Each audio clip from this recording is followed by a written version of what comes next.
ఇది పాపం ధర్మారెడ్డి ఒక్కడు, కరుణాకర్ రెడ్డి ఒక్కడే కాదయ్యో, అందరూ మా రోజక్క కాడి నుంచి చెవిరెడ్డి కాడి నుంచి అందరూ దర్శనాల టికెట్లో కోట్ల రూపాయలు సంపాదించుకుంది వాస్తవం. 500 నుంచి 1000 టికెట్ల వరకు ప్రతిరోజు 300 రూపాయల టికెట్లు 3000 రూపాయలకి లంచాలు తీసుకొని బ్లాక్లో అమ్మలేదా అని అడుగుతున్నాం. 300 రూపాయల టికెట్ 3000 రూపాయలకి బ్లాక్లో అమ్మింది వాస్తవమా కాదా? ప్రోటోకాల్ దర్శనం అయితే 1,00,000 రూపాయలు మనిషికి.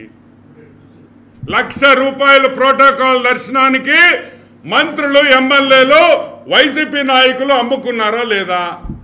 ఈరోజు మేము చెప్తున్నాం, 100 కోట్ల రూపాయల టికెట్లు అమ్మే స్కామ్ ఇది అని కూడా నేను మనవి చేస్తా ఉన్నా.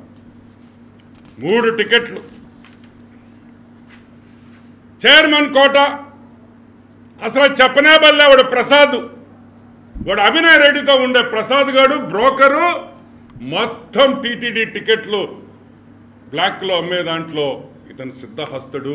ఈ డబ్బు మొత్తం అభినయ్ రెడ్డికి వెళ్ళిందనేది వాస్తవం వాస్తవం వాస్తవం అని కూడా నేను మీకు మనవి చేస్తా ఉన్నాను. సరే, విశాఖ శారదా పీఠం ఎవడ్రే? ధర్మా, ఏ ధర్మా, మీ అబ్బ సొత్తా తిరుమల తిరుపతి దేవస్థానమా? ఎవడ్రా నువ్వు ల్యాండ్ అలాట్ చేసేదానికి శారదా పీఠానికి? ఏ అర్హత ఉంది నీకు?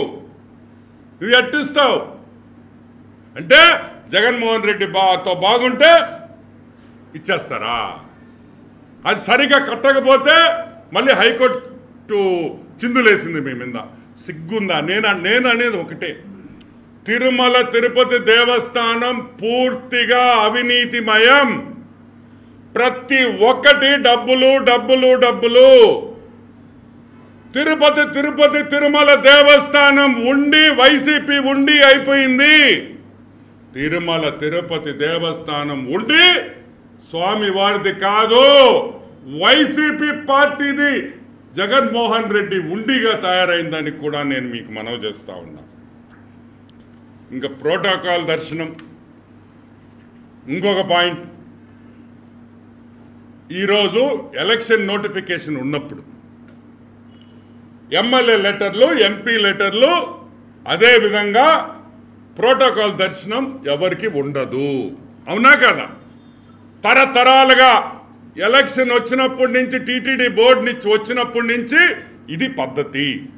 ఈరోజు మేము అడుగుతున్నాం, 5 రోజుల మీద ప్రోటోకాల్ దర్శనం ఎలా ఒప్పుకున్నావు? ఎమ్మెల్యే లెటర్లు ఎలా ఒప్పుకుంటారు? జగన్మోహన్ రెడ్డిని, వైసీపీ నాయకుల్ని కాపాడేదానికి ప్రయత్నించిన ఈ ధర్మారెడ్డి టీటీడీ ఈవోగా ఎలా ఉన్నారని కూడా మేము అడుగుతున్నాం. క్రిమినల్ కేసులు ఉన్నాయి నీ మీద. ఢిల్లీలో ధర్మారెడ్డి మీద క్రిమినల్ కేసులు ఉన్నాయి. నేను బయట పెట్టా. అందరికన్నా ముందర బయట తీసిన విషయం అది, నేను తీసిందే. ఈరోజు మేము అడుగుతున్నాం, 420 దొంగ సంతకాలు, ఫార్జరీ,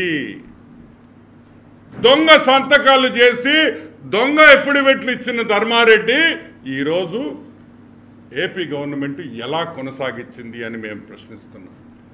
ఎలా కొనసాగించింది ఏపీ గవర్నమెంట్? ఒక 420 ఫోర్జరీ కేసున్న ఎదవల్ని టీటీడీ ఈవోగా మీరు పెట్టి నడిపిస్తారా? ఆ గోవిందుడి గుడికి నడిపిస్తారా ఇటువంటి వెధవల చేత అని కూడా ఈరోజు మేము ప్రశ్నిస్తున్నాం.